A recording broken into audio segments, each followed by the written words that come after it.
जनाब इस पार्ट के अंदर मैं आपके साथ थोड़ी एग्जांपल शेयर करूंगा related to the industry overview. ठीक है, हम कुछ इंडस्ट्रीज़ का ओवरव्यू करेंगे ताकि हम थोड़ा अंडरस्टैंड कर सकें कि इसकी मैं कुछ डायग्राम्स वगैरह भी आपके साथ ज़रूर शेयर कर लूँगा, कोई मसले की बात नहीं है। ठीक है, ताकि आप लोगों को समझने में थोड़ी सी आसानी हो जाए। देखें जनाब, सबसे पहले बात करते हैं हम, एक है हमारे पास हॉलीवुड स्टूडियो, सही है, सारे बड़े बड़े स्टूडियोज़, बिग शॉट्स। ठीक है, दूसरा हमारे पास जो ऑप्शन हमारे पास जो है वो है कि इसके अंदर ब्रिटिश फिल्म्स जो आती हैं। ब्रिटिश फिल्म्स को हम दो एरियाज़ में डिवाइड करते हैं। एक होता है वर्किंग टाइटल फिल्म्स, जो हम कहते हैं जो मीडियोकर फिल्म्स जिसको कह सकते हैं। अच्छा, उसमें मज़े की बात है कि उसमें भी यूएस की बहुत सारी इन्वेस्टमेंट है। ये बड़ा समझने वाली बात है, कि बड़ी समझने वाली बात है इसमें कि वर्किंग टाइटल फिल्म्स जो हैं उस यूके के अंदर जो बनती हैं वो उनमें भी ठीक ठाक वाली जो थोड़ी सक्सेस स्टोरीज़ कह सकते हैं कि या जो सक्सेसफुल फिल्म्स होती हैं उसमें भी यूएस की फंडिंग, आपकी जो बिग सिक्स की फंडिंग होती है वो मौजूद होती है। ठीक है, इसके अलावा इंडी टाइटल के नाम से कहा जाता है, जो बहुत ही बजट एवरेज फिल्म होती है, 1 मिलियन पाउंड्स का बजट होता है उनका खाली। ठीक है, तो अब क्या होता है, मॉडेस्ट बजट्स होते हैं, मॉडेस्ट रिटर्न मिलते हैं। ठीक है, एक छोटी इन्वेस्टमेंट होती है, छोटे से रिटर्न मिल रहे होते हैं और उनकी ज़िंदगी चलती रहती है। जो आपकी वर्किंग टाइटल फिल्म्स होती हैं ना, उनका बजट होता है तकरीबन $30 मिलियन तक का बजट होता है उनका। लेकिन अगर मैं बात करूं आपसे किसके हवाले से, अगर मैं हॉलीवुड स्टूडियो से फिल्म की बात करूं तो उनका तकरीबन 100 मिलियन प्लस का उनका बजट होता है। सही है, कि अब क्या होता है कि उनके मैसिव बजट्स होते हैं, यानी कि मैसिव प्रॉफिट्स होते हैं, जाहिर सी बात है, यानी कि एक सेल्फ सस्टेनिंग प्रॉफिट का एक मॉडल चलता जा रहा है। ठीक है, यानी कि अब इसी वजह से वही वाली बात, वही क्योंकि छोटी, lower the production level, lower the production cost, higher the production level, higher the production, lower the production cost वाली बात है। सही है, higher the production level, lower the production cost, economies of scale वाली बात है। तो अगर मैं आपको बताऊं ना, लो बजट फिल्म्स हमेशा आपको लो रिटर्न ही देंगी, क्योंकि आपका एक तो जिनका जॉनरा बहुत बेसिक होता है। जैसे मैं एग्जांपल देता हूँ यार, वो एक फिल्म थी ना, दिस इज़ इंग्लैंड के नाम से, सही है, और उसका बजट था तकरीबन आई थिंक 1.5 मिलियन के करीब। ठीक है, और उसने जो थी वाप फिल्म्स के नाम से उनका वो था, वाप फिल्म्स था, फिल्म 4 था, और इसके अलावा एक दो और यूके कंपनीज थी, उन्होंने मिलकर उसको बनाया था। ठीक है, मैं इसका एक आउटलुक बना के तुम लोगों को भेज भी दूंगा। सही है, किस तरह से जो मैं तुम्हें एग्जाम्पल मेरे जहन में भी आ रही है ना, उसको एक मतलब मैं लिख के कवर भी कर दूंगा आपको। ठीक है, अच्छा अब क्या होता है, ये लो बजट फिल्म है, सही है, यानी कि it could be consider as you can say कि इंडी फिल्म्स, जिसको हम इंडी साइकिल में कहते हैं कि भाई लो पे 1.5 मिलियन का बजट लगाया उसने, रिटर्न भी ऑलमोस्ट आसपास उतना आ गया। ठीक है, और काफ़ी सारे प्रोडक्शन हाउसेस मिलके उस पर काम कर रहे हैं। ठीक है, अच्छा इसके अलावा अगर हम वर्किंग टाइटल की बात करें, ठीक है, रोम कॉम्स होते हैं इसके अंदर, जो नॉर्मली रोम कॉम्स, जो ब्रिटिश ड्रामा ने सबसे ज़्यादा रोम कॉम्स ज़्यादा चलते हैं उनके। ठीक है, अच्छा इसके अलावा वो होता है ना, 4 वेडिंग्स इन फनल जो था वो इसी में आ जाएगा। ठीक है, तो उसका तकरीबन जहाँ 6 मिलियन तक का करीब बजट था। ठीक है, और कहा जाता है $6 मिलियन का बजट था, और तकरीबन कहते हैं कि उसने रिटर्न बहुत हैवी गेन किया था, उसका टेकिंग्स बहुत हैवी थी, यानी कि रिटर्न तकरीबन 200 मिलियन अबव उसकी रेटिंग थी। ठीक है, अच्छा इसके अलावा यूनिवर्सल ने टेक ओवर किया था एक प्रोजेक्ट को, उनका वो था लव एक्चुअली, वो भी रोम कॉम था एक्चुअली। तो लव एक्चुअली जो था उसका तकरीबन 30 मिलियन, उसका भी तकरीबन $30 मिलियन के करीब इन्वेस्टमेंट थी। ठीक है, और उसकी भी रिटर्न्स काफ़ी ज़्यादा उसने गेन किए थे। ठीक है, अब होता क्या है, ये वर्किंग टाइटल में बहुत सारी फिल्म्स आती हैं, कुछ हिट हो पाती हैं, कुछ हिट नहीं हो पाती, तो इनको एक बहुत बड़ा प्रॉब्लम फेस करना पड़ता है। ठीक है,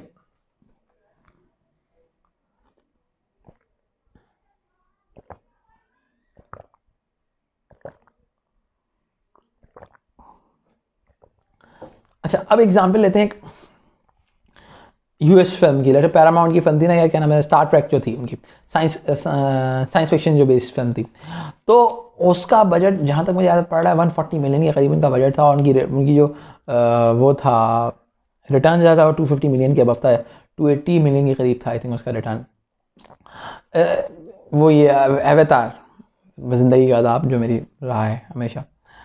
ठीक है, अच्छा इसके अलावा वो साइंस फिक्शन थी, एक्शन थी। ठीक है, 21st सेंचुरी फॉक्स की प्रोडक्शन थी, 3D थी, उसमें बहुत ज़्यादा उसका बजट था, तकरीबन 300 मिलियन के करीब बजट था, टेकिंग्स भी ठीक था, 2.7 बिलियन की आई थिंक उसकी रिटर्न्स था। ठीक है, तो अब क्या होता है कि जो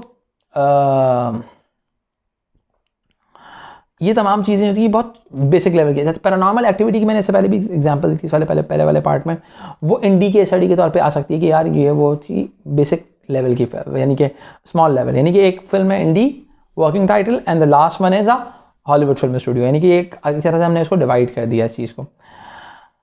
ठीक है जी, अब थोड़ा सा अब आते हैं एग्जाम अप्रोचेस के हवाले से, सही है। अब देखिए मेरी बात समझें, पहले आपको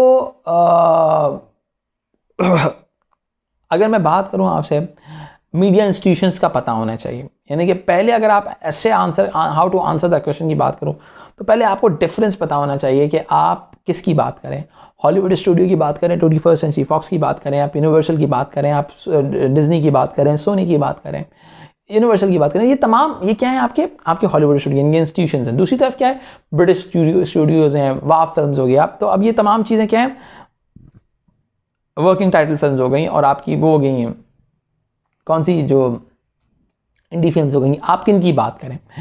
अच्छा, इसके अलावा ऑडियंसेस का पता होना चाहिए आपको, इंस्टीट्यूशन के साथ ऑडियंसेस का पता होना चाहिए कि आपके फिल्म व्यूअर्स कहाँ पर हैं, सिनेमास के अंदर हैं, ओन कंजप्शन वाले सवाल की बात कर रहे हैं यहाँ पे, ठीक है, सिनेमा के अंदर हैं, फ़ोन कंजप्शन हो रही है, टीवी कंजप्शन हो रही है, टैबलेट कंजप्शन हो रही है, तमाम चीज़ें, ठीक है। फिर आपको और तीसरी चीज़ पता होनी चाहिए, पहली चीज़ आपको इंस्टीट्यूशंस का पता होना चाहिए, दूसरा ऑडियंस का पता होना चाहिए, तीसरी चीज़ आपको टेक्नोलॉजी का पता होना चाहिए, CGI, 3D, IMAX, DV camps, ठीक है, ऑनलाइन फिल्में, love film, iTunes, YouTube, piracy issues पता होने चाहिए, कन्वर्जेंस पता होनी चाहिए, how things are converging towards digital format, ठीक है।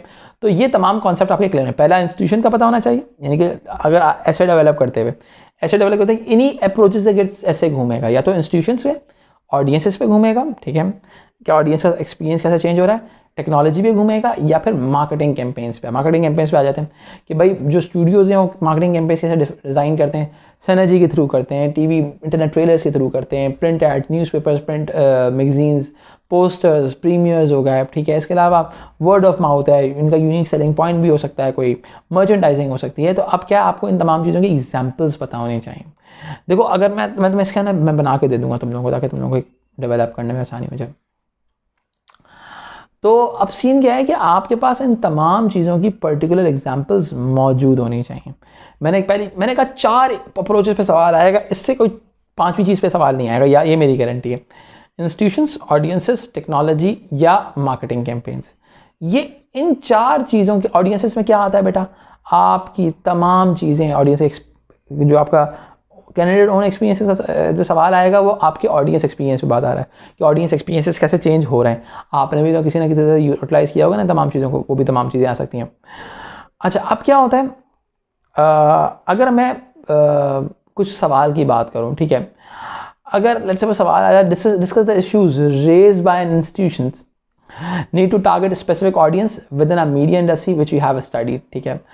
Discuss the issues raised by an institutions raised by an institutions need to target a specific audience within a media industry which we have studied. Let's suppose वही वाली बात, 3 हमने Hollywood किया, Hollywood करते हुए क्या चीज़ सोचेगा वो लेट्स सपोज ऐसा जॉनरा सेलेक्ट करेगा जो जेनेरिक होगा थोड़ा सा, ठीक है। ऑन द अदर हैंड अगर हम बात करते हैं इंडिपेंडेंट फिल्म इंस्टीट्यूशंस की, वो सोशल रियलिज्म की तरफ चले जाएंगे। तो अब क्या है, आप उसमें वही वाली जो मैंने आपको अभी लास्ट ओवरव्यू दिया वर्किंग टाइटल्स का और आपका इंडी फिल्म्स का और जो आपका हॉलीवुड फिल्म्स का, ये तमाम चीज़ें उसमें फॉलो इन करेंगी।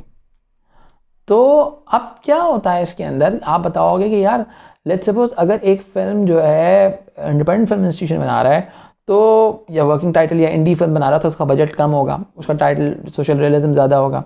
रोम कॉम, अगर वर्किंग टाइटल फिल्म बना रहा है तो वो रोम कॉम की तरफ चले जाएगा। लेकिन अगर मैं बात करूँ हॉलीवुड फिल्म इंडस्ट्री की, तो भाई वो डेफिनेटली ज़्यादा, उनके पैसे बहुत ज़्यादा हैं, वो CGI वगैरह करके वो कोई 3D अवतार तक भी चीज़ डेवलप करेंगे, ठीक है। अच्छा, अब क्या, एक और सवाल, यानी कि इस तरह से आंसर डेवलप हो गया, ये आपने आंसर सॉल्व करना है, ठीक है। अगला एक और सवाल की बात करते हैं, discuss the ways in which media products are produced and distributed to audiences within a media area that you have studied, which discuss the ways in which the media products are produce and distribute. किस technology का सवाल है कि technology के अंदर audience किस तरह से प्रोड्यूस हो रही है, वो डिस्ट्रीब्यूट कैसे हो रही है, पूरा टेक्नोलॉजी की बात करेंगे। एग्जीबिशन की बात आ जाएगी इसके अंदर कि आप how the things are changing, ठीक है। अच्छा, अब अगला सवाल डिस्कस करते हैं, media production is dominated by global institutions which sell their services and products to national audiences. सही है। अब इसमें क्या है, टारगेटिंग नेशनल और लोकल ऑडियंसेस वाली बात भी आ जाएगी, और इसके अंदर आपका ओनरशिप भी लिंक करेगा कि ओनरशिप में कौन कौन हो सकता है, कि मीडिया ओनरशिप या तो कॉन्ग्लोमरेट्स के पास होगी या इंडिपेंडेंट फिल्म इंस्टीट्यूशंस के पास होगी। ठीक है। तो अब क्या है इसके अंदर, आप दोनों, अब वो कहेंगे भाई इंडिपेंडेंट फिल्म इंस्टीट्यूशन के पास होगी तो भाई वो टारगेट करेंगे सोशल रियलिज्म की, उनकी मार्केट छोटी होगी। मैंने अभी डिस्कस दिस इज इंग्लैंड की एग्जांपल दी थी मैंने आप लोगों को, तो वो उनकी दिस इज इंग्लैंड जो है, अब लेट्स सपोज इंग्लैंड के बारे में जो इंटरेस्ट है, तुमने से बहुत कम लोगों ने वो फिल्म देखी होगी, तो अच्छी फिल्म है वो, देखना मज़े की फिल्म है। तो उसकी जो टारगेट मार्केट है वो नीश मार्केट है, पर्टिकुलर मार्केट को हिट कर रही है। अवतार की मार्केट बहुत बड़ी मार्केट है, वो बड़ी मार्केट को हिट कर रहा है। टाइटैनिक की मार्केट बहुत बड़ी मार्केट है। ठीक है। तो अब क्या है कि ये जो बड़े फिल्म इंस्टीट्यूशंस होते हैं वो ऐसी फिल्म्स की बात करते हैं जो बहुत बड़ी फिल्म्स होती हैं, नहीं उनका साइज़ बहुत बड़ा होता है, वो जेनरिक ऑडियंस की, तो यानी कि वो हर बंदा उससे रिलेट कर सकता है। लेकिन जो आपकी इंडी फिल्म्स होती हैं वो पर्टिकुलर किसी मार्केट को फुलफिल की डिमांड को फुलफिल कर पा रही होती हैं, ओवरऑल मार्केट की डिमांड को फुलफिल नहीं कर पाती हैं। ठीक है। अगर एक और क्वेश्चन की बात करूँ, how important is technological convergence for institution and audiences with in the media you have studied. Technological convergence की इंपॉर्टेंस बतानी है तो बहुत सिंपल सी बात है। तो क्या होता है कि हमने जो, अब आपका जो असाइनमेंट है बेटा, आपने मेरे जो दोबारा मैंने सीरीज़ क्रिएट की है इस वीक की, इसके अंदर भाई आपने स्टडी करना है कि भाई क्या कर, अब ये मैंने जो सवाल आप लोगों को दिए हैं आपने ये सॉल्व करने हैं लाजमी। ठीक है। या आप लोगों को बड़ा फ़ायदा देंगे अगर आपने सवाल सही से सॉल्व किए। मैंने आप लोगों को दोबारा इसी वजह से पढ़ाया है ताकि तुम लोगों को बड़ा फ़ायदा हो इंशाल्लाह ताला चीज़ों को अंडरस्टैंड करने में। ठीक है। तो मुझे असाइनमेंट चाहिए, असाइनमेंट्स करके दोगे तो तुम्हारा फ़ायदा, असाइनमेंट नहीं करके दोगे तो तुम्हारा नुकसान है। अब बेटा अगली सीरीज़ जो हमारी बनेगी वो हमारे वो उस पर बनेगी, टेक्स्ट एनालिसिस पे बनेगी, उसके डिफरेंट एरियाज़ पे हम बात करेंगे। तो इंशाल्लाह ताला मज़ा आएगा। सी यू ऑल इंशाल्लाह ताला, अपना ख्याल रखें।